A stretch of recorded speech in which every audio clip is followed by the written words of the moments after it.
આજે આપણે ચુંબકીય ભાત કેવી રીતે રચાય છે એના માટે એક શું જોઈએ, પ્રવૃત્તિ જોઈએ।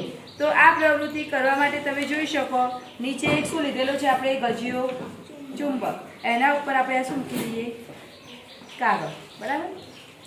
મારા હાથની અંદર શું હોય, લોખંડનો ભૂક્કો। આ ભૂક્કાને આપણે શું કરીશું, અહીંયા પાથરીશું।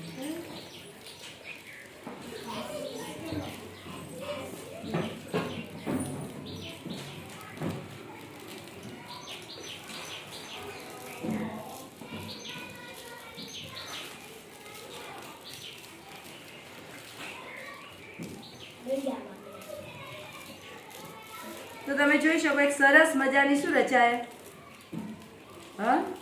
ચુંબકીય ભાત।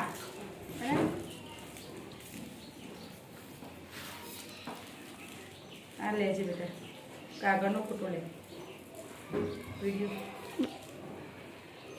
જોઈ તમે, દેખાય ને સરસ મજાની કઈ રીતની ભાત થાય, તો તમે જોઈ શકો આ રીતની ડિઝાઇન થાય।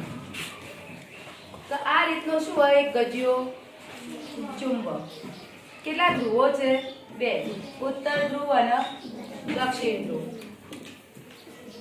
બરાબર। આ એની આપણે શું બતાવી દઈએ, ચુંબકીય ક્ષેત્ર રેખાઓ, જેને આપણે શું કહીએ, ચુંબકીય ભાત કેવી રીતે રચાય છે। અને આ જે છે એ આમાં ચોટે ને થાય, આ રીતની આકૃતિ થાય।